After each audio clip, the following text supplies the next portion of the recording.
Greetings and welcome to an episode of SeptumSin versus the world. I'm SeptumSin.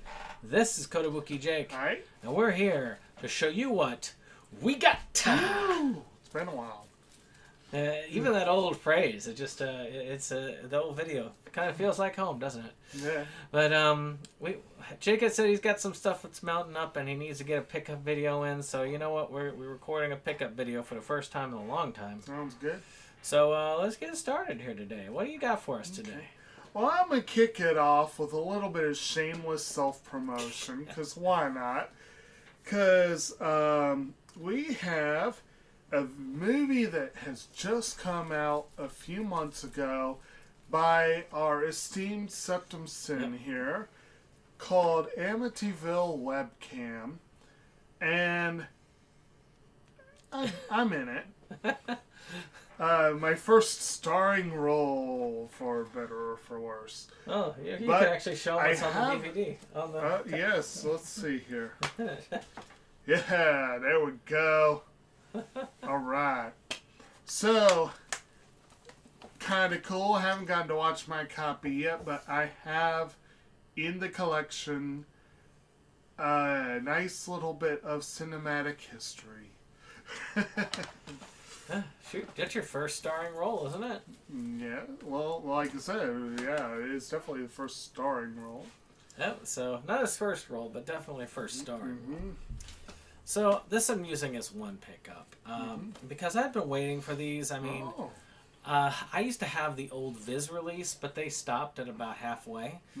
And not Viz, Funimation release. Right. And but they finally finished Sergeant Frog around the same time. I think it was Eastern Star. Is also finished Kotocha, which had not been fully released. So this is season 2 of Sergeant Frog, which is 52 episodes. Nice. Right there. So that's pretty awesome. And then season 3 and 4, Sergeant Frog, which is 102 episodes. Damn. They fit a lot of... Now, they're standard definition. These are not high definition. Still. They're using the Blu-ray for the storage, but 102 episodes, it's a lot. But this allows me to actually complete the series, so to speak, which I had incomplete for a while. Sergeant Frog is a kind of funny little series about this group of frog invaders that are trying to take over the world, but are not very competent, and therefore not very successful.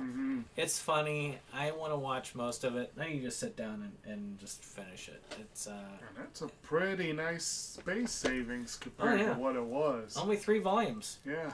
And it covers the entire thing. And how many volumes were there from Funimation? I feel like there were a lot. There was a season 1, I want to say, and season 2 came in 2 parts. And they were like thick. Yeah. Okay, well that's good to know. I might have to get that one day. Next one is one that we covered recently on Movies Galore. And he did a Strange May theme. And so I was like, this is a strange film. And also we've got our Versus Awards coming up. So I wanted to try and get a lot of people to watch it. And, well, you know, we had our usual group of 4 as always. But whatever. But it is Yorgos Lanthimos' Poor Things. The movie which won Emma Stone her second Oscar. And had some pretty phenomenal makeup, costume design, all kinds of fun stuff. It is actually one of the more genuinely enjoyable films Lanthimos has done so far. Arguably not his strangest. The Lobster may still be a stranger movie. But really solid, really enjoyed it. I was actually surprised at how Brandon and Dave thought that it wasn't all that strange. But, you know, I guess given by comparison. Well, but it may not be Dave Made a Maze. But, it is an excellent movie. I enjoy it. It's much easier to get than Dave Made a Maze, unfortunately. Well, I mean, fortunately that you can get this, unfortunately on the other one. But I look forward to the day that both of them can be converted to my Criterion collection. Oh, yeah, most definitely. Yeah. I'd like to... Actually, though Dave Made a Maze could, in theory, because it's an Arrow release, it could make a American release one day. I'm fully expecting that eventually most of Lanthimos' films will get Criterion releases. I don't think any of them have yet, have they? Especially Dogtooth. Well, actually, Dogtooth is very likely. Very likely. So, this one's an Oscar winner. Well, actually, yeah, and to tell you the truth, it's one of those that I think was affected by the whole 2020 debacle with the Oscars, and then them starting at a weird point, and then it going on for like a year and a half. Yeah. It was the beginning of the end for me of the Oscars, as far as I'm concerned. Yeah, because that's one of the ones that came out in that window where it was nominated when it shouldn't have been, and I was, that was annoying. This one deserves an Oscar, Criterion release. So, Judas and the Black Messiah. Now, this is, of course, back in the days of the Black Panthers and them, and of course the FBI hiring somebody to infiltrate them. This was a very good film. Both Daniel Kaluuya and Lakeith Stanfield, excellent acting jobs. Most of the ones there, the music was excellent. I think I had the original song up for a Versus Award, and I think it was also up for an Oscar. Is that the one that Janelle Monáe did? I think so. Yeah. It was really good. And this is generally an awesome film. Hard film to watch, but an awesome film nonetheless. If you haven't watched Judas and the Black Messiah, you need to. Indeed. It's well worth your time. I need to check. I don't know if I have a copy of it yet, but I need to. But again, I'm sure there will one day be a Criterion release. That'd be nice. Yeah. Now, pretty much all the ones I'm going to present, with maybe the exception of the first set, would also be essential, would be very good Criterion releases. The first two are highly unlikely, but I'd love to see it. Oh, I'd love to see how many foot webcam get it. Yes. But the real theme I have here is conversions. Like he was doing with Sergeant Frog, I am trying really, really, really, really, really hard to slim down my collection. And actually cutting stuff loose is hard. But converting it to smaller, usually Blu-ray, but smaller editions, especially combining sets, combining movies. I used to hate multi-movie sets, but I've come to like them because they take up so much less space. And in the waning days of the Disney Movie Club, which of course is no more, kind of makes me sad, if only because I absolutely love the password that I have for it. I went ahead and bought a bunch of multi-film sets. And one of them is this pairing of two classic action comedies, Shanghai Noon and Shanghai Nights, which pair Jackie Chan as Chun Wang, a Chinese immigrant into the Old West, and Owen Wilson as, I don't remember his name, Roy O'Bannon, a scheming grifter who, at first, they get along like cats and dogs, and then they become buds. And the first film, of course, featured Lucy Liu. The second film features Donnie Yen and Aidan Gillen. The second film also has a really almost hilarious one-off joke at Jack the Ripper's expense. The second one, of course, transferred it from the Old West to Old London. They're fun movies. And I actually didn't realize this. I actually have two movies here that gave me... There's one that has a very famous quote that people like to talk about when they talk about famous quotes. Actually, a couple of these do. But three of them gave me famous quotes that are common in my everyday usage. And one of them is the one from this, Uno mas. But fun movies, takes up so much less space than the two DVDs I had before. So, good times. One of these days I need to get them in the collection. Yeah. I just... you don't have them at all? I've debated because the movies are okay to me, but they're not great for me. So it's still been like that. But it's sort of like the one with the cop one, which Jackie Chan was in. And I can't think of... What were those movies? The Super Cop movies? No, not Super Cop. It's the one where they paired him with the American... the Rush Hour movies? Rush Hour movies, yeah. I still have the first Rush Hour. So, speaking of racial pairings, we have Loving, which is kind of cool to have. I've been wanting to get it for a while, for reasons that most people who know me is pretty obvious. But I do feel it's there. I actually got to meet one of the relatives. I want to say one of the children, when a while back, and thank them for what their relatives had done for many. And hopefully won't be undone in the future, which it's uncertain whether it will or not, but you never know. But I am kind of glad for that, and I've heard the movie is meh. Oh, you haven't seen it yet? Yeah, I haven't seen it yet. It's extremely well acted, I will say that. So, I'm still meh on it. But I guess if they come up with I guess when the inevitable challenge before the Supreme Court comes back in, I'll have to watch this as a reminder of what was. But still, well worth getting in the collection. And if I remember correctly, they actually filmed much of it in Central Virginia, which is nice. Good. Yeah. Okay, so next up, this was an even better space saver, because I managed to get rid of not only 4 DVDs, but 4 of those old Warner Brothers flippers that are a pain in the ass to store. And kind of a pain on the shelf, too. And that is the Batman 4-film favorite collection. Got Batman, Batman Returns, Batman Forever, and Batman and Robin. All of which do have their own charms. Even though Batman and Robin is objectively a horrible movie, and Batman Forever is not great, they have their own charms. And of course, the original Batman is an indisputable classic. Batman Returns went dark, but mostly in a good way. Mostly in a good way. And it's one of the classic Christmas movies.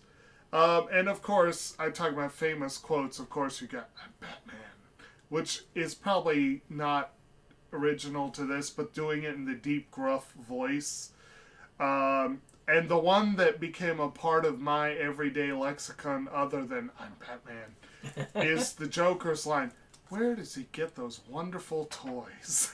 Say what you will about Jack Nicholson's Joker, yes. He was a memorable Joker. He was a very memorable Joker. I feel like it was just Jack Nicholson's like, oh, you mean I get to just play a crazy person? But he had fun with it, and yes, he did do a memorable Joker. But again, in terms of space saved, I actually really like this set, and I look forward to going back and revisiting all of these one of these days, you know? So my next one's a video game. And what? Video game. Oh, yeah. Takes up even less space. This is a Switch game called Dorf Romantik. Now, this actually came as an extra because I had ordered 2 games and it was actually cheaper to get the 2 games plus the bonus than to get them both individually. It's kind of weird that way. So I went ahead and I got this. This is sort of a tile placing game. I probably wouldn't have bought it on a normal basis, but I picked this at random because I've got all my stuff that I need to show off turned down, so I just grabbed it. So, but I am curious. I probably will give this a go. I mean, it's Super Rare Games did it, so it's probably not going to be like super easy to find. But who knows? Maybe it'll be like a gem for me. Maybe I'll really love it. I mean, yeah, you can see like tile placing. It looks like almost like Sellers of Catan looking. But I'm all it's about the hexes. The hexes. Okay. So my next 3, and I didn't intentionally split this order up, and maybe next time around I might present the other half of the order or something. I did an order from Shout Factory. I think they did a sale 5-6 months back. I don't know, somewhere back there. They did a sale where they had a whole bunch of Shout Select titles. I think they were all Shout Select titles. And that were, a lot of them were ones that I needed to convert, that I could convert. So it was, again, a space-saving measure. They had a lot of really good movies on that sale. And I was like, this was a good opportunity to convert a bunch of them. So the first one is a movie that I freaking loved when it came out. I was a huge booster of this film. It was an historic film in the sense that star Keisha Castle Hughes became one of the youngest people ever nominated for Best Actress. And she's also one of the first Indigenous people nominated, one of the few. She's part Maori, if I remember correctly. It's the Nikki Caro film Whale Rider, which I really, really, really love this movie. Never seen it. You never saw it? Nope, never saw it. Oh, you need to see it one of these days. Does she ride whales? In her dreams, though. Well, it also features, what's his name? Cliff Curtis, who's been in a whole bunch of stuff over the years. I really, like I said, I was a big booster for this film when it came out. Big fan there of Castle Hughes for a minute. She kind of vanished, unfortunately. I think she followed this up more or less directly with the Nativity story, which is kind of, in a sense, a retelling of one of the most famous teen pregnancies of all time. And then she decided to join the crowd right after. And she's popped up a few times over the years, including one of the Star Wars movies, but not that much. I keep waiting for her to come back and make a resurgence as an actor. Because she's great. And Nikki Caro's had some great stuff, but not as good as this. One day. But it's a nice addition. It has some good bonus features. And I really like the Shout Select titles. I'd like to get more of them in the collection. So one day there'll be more of these. It's a good thing you didn't mix it up with the pornography of the same title. The which? The pornography with the same title. The pornography with the same title. Well, that would be an interesting... The Whale Rider, in a different sense. That'd be a very different movie. Very different movie, I'm sure. I'm sure. Darby Wales. That's a Disney production, isn't it? Yeah. Man, it was an 80s Disney production. You don't know. Man, this thing. Okay, this is another video game. Okay. Last one on the list. It's a PS5 game. What's interesting... As you can see, this is a GameStop game, but you can see, look at all the price stickers. They've been kind of stacked on each other over the years. Yeah. So it's kind of funny how that works. I don't need that. The stool will be $35. All right, so this is the Metal Gear Solid Collection Volume 1. Now, it does have a DLC, but the DLC code is for a music selection in an art book, which I have that under the digital release anyway. But I wanted to get this when I found out all of it was on there because I wanted to get a physical copy so that I could have Metal Gear Solid, Metal Gear Solid 2, and Snake Eater all on one disc. This also has the original 2 games. Let's see here. Yep, the original Metal Gear games. So, which is pretty darn cool. So you got the old 8-bit games on here as well. Metal Gear was an excellent series back in the day. They are remaking Snake Eater, which I'm curious as to whether they do a good job of it or not. I've still not played Metal Gear Solid 4, but I've heard it will be coming to PS5 when they do Volume 2. And I am looking forward to doing that because I've heard a lot of good things. Okay. But I have played the first 3, and they are really good. Okay. All right. My next one up is probably the highest profile film from my Shout Select pickup. It's a Rob Reiner film from the late 80s, so you already know it's going to be a classic. And it, again, had some very famous movie lines. Probably the most famous one is, "I'll have what she's having." But the other one is one that I have always had a little bit of a mixed feeling with. And that's when Billy Crystal said that men and women can't be friends because sex always gets in the way. When Harry Met Sally is very much a beloved classic in a lot of ways. This one has a lot of special features on it. It's a really nice edition. It's mostly a repackaging of the edition I already had, the 30th anniversary edition. But, like I said, the Shout does a good job repackaging the whole thing. Of course, Billy Crystal, Meg Ryan. You got Carrie Fisher in there, Bruno Kirby. Good cast overall. Rob Reiner's mother is the one who famously said, "I'll have what she's having." It's a good, solid film. One of the classic rom-coms. I do enjoy it, and again, anything I could do to save space in the collection. Plus, I mean, upgrading from DVD to Blu-ray just has other benefits too. It But does. the space saving is nice. If they do a good enough job, yeah. it also increases the longevity of the disc. Yes. It's got a lot of, and their Blu-ray is much more durable. Yes. Less likely to scratch for. Yeah. When I show off some of the Disney stuff later on that I've got. Yeah. It's going to be there. Matter of fact, I'm going to be showing off a lot. That's the reason why I'm not showing my Disney Movie Club orders, is because I am going to, once I get a couple more things in, I'm going to be showing all of the Disney stuff in my collection. And that's going to be a big video. Right. So, Animu. That's all I got for the last parts is Animu. Okay. So, this is the only Hitalia I haven't seen, which is World Stars. Technically season 12. Wow. It's been going for a while. I've watched all the rest of it, but Haven't seen this one myself. this one was released not too long ago, and I really liked Italia. I am looking forward to watch this. Pasta! Basically have all the countries personified and have them interact with each other like countries do, and that makes it kind of fun. I will be curious as to how they do it with this. I'd be curious how they do it reflecting current world events. We'll see how that goes. Ukraine and Russia would be an interesting interaction. Well, actually, you remember Ukraine is in there, and she's a very busty, kind-hearted, kind of industrious character, and Russia's freaking weird.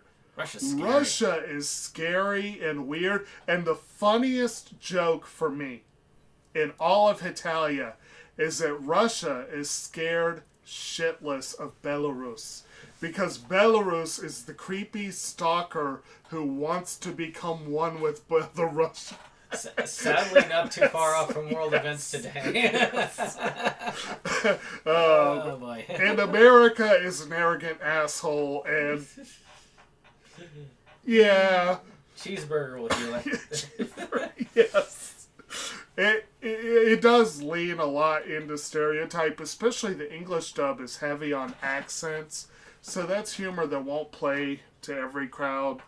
But I got to admit, most of it is rooted in solid stuff, and it's wonderful. It's a wonderful, fun series. Another one that has some things that have aged poorly to some people. Although a lot of it has to do with Alec Baldwin's legal troubles more than anything. A movie that I thought really, really, really flew under the radar when it came out. I freaking loved it. I couldn't understand why it wasn't up for a bunch of Oscars. And it kind of disappeared from the overall narrative. And again, I'm converting an old Warner Brothers flipper. So anything I can do to get those out of the collection, I am thrilled. And this is a David Mamet directed and written, not only written, but directed, wonderful little ensemble film called State and Maine, which is about a movie community descending on a small town in New England. I think it was New England. They descend on a small town the title takes its name from the two streets in the town come together at this one intersection that has an important plot point later on. In addition to Mr. Baldwin, you have David Mamet's wife, Rebecca Pidgeon, the late, great Charles Durning, and the late, great Philip Seymour Hoffman are both in there. Patti LuPone, William H. Macy, Sarah Jessica Parker, David Paymer, Julia Stiles, Clark Gregg. Just a phenomenal cast of crazies. You got Macy as the director of the film, Baldwin is one of the stars, and Parker is the other star. Hoffman is the writer of the screenplay, and he has a I think he maybe Pigeon is someone who befriends him. She's a local who befriends him, and one of the two of them has the line, "Never tell anyone you can type," or something like that. Just the whole idea of don't let people know what you can do or they'll take advantage of it. It is a well-written film, being a Mamet film. Music by Theodore Shapiro. It's just a wonderful film. And this one gave me a line, I will admit, Alec Baldwin has a line in this that he says a couple of times that has become a major part of my lexicon, which is, everyone needs a hobby. And I don't know. I just love this movie. I was happy to finally upgrade it. Get rid of that damn flipper. I will happily upgrade again if Criterion ever does a release for this one. But Criterion Flipper series. Oh dear God. Yeah. They could do that for the Tinfoil series, but I don't really want them to do that at all, though. And the flippers were from the DVD days. I hope they don't go back to that. Wow. Anyway, so there you go. State and Maine. Never seen it. You are slacking. All these movies you haven't seen. That's why we need to get to that. We go to that month of movies that are famous that you should have seen but you never seen. I wouldn't necessarily say State of Maine might. State and Maine would be more of a hit. If we did a Hidden Gems month, that'd be a good one for that. So, speaking of movies that people should see, I have been working on converting the Urusei Yatsura DVDs I have to Blu-ray. I do have all of it on DVD except for the new series. Even though you're the lucky bastard that actually had the old set. But, you know, of course, all of the original TV series and all the movies are converted. Though the Beautiful Dreamer on Blu-ray is out of print. And this July, the OVA series is going to be out. So that's all of it. Because even the first two series of the new series are on physical media, on Blu-ray. So that's kind of a great thing. I'm glad to see it back in print again, except for Beautiful Dreamer. But that's all right, because it is still available on DVD. But the first movie in the series, because I showed up Beautiful Dreamer a while back because I panicked and I grabbed it while I could before it went. And that was also the one that was released long before anything else was. So, but then they went back and said, you know, we can release all the other movies. And this is, I believe, Discotheque. And this is Only You, which is the first movie. And yeah, it was released after the second movie was. But not like originally, but you know what I mean. But Beautiful Dreamer has always held a kind of been held as separate from the rest, as a little bit better. But it's kind of cool to have the rest of them, and it's good to have these in there. I like the art. These are nice, well done films, and I believe these actually are upgraded for the 1080p, which is nice. And again, these are better. I will be keeping my Blu-ray, my DVDs, because there is one or two special features exclusive to the DVDs that we'll be keeping. Especially they all have the liner notes. Like, yes, and they all have. Most of mine still have the liner notes. But not all of mine, unfortunately. But so there's still some stuff worth keeping, but these will probably last longer and will be better for wear and tear. So I am glad to have it. Well, we are running out of time. Because Jake's got to hoof it back so that he can get on for that, and I got to jump in the shower for the Inside Movies Galore. But you don't be careful about jumping in the shower. Yeah, that's true. It's on the second floor. I could go down a couple stories. But with that, I hope you all have enjoyed this. Mm-hmm. If you did, click that like button, hit that subscribe, and share. We're going to have some other pickups down the road. I don't know how much time Dave's movie is going to take from the show again, but I am going to try and work to get that done because I want these done. So I'm getting all my obligations done and done. And I sadly obligated myself to, after Dave's stuff, subtitling a film. Then after subtitling the film, then I've obligated myself to creating a new film, and then another new film, and nothing after that, and that's probably the way I'm going to keep it. Not to mention all the tabletop horror series as well. Oh, good God. And I've got an Amityville series I want to do with Dave, which I'm going to start doing after we're done with his stuff. He's going to owe me, and we're going to be doing that series together. And Jake dodges the bullet. Woo! Because he had to watch all those Amityville movies. but you know what? There's going to be one Amityville movie that both of y'all are going to have in common. Yeah.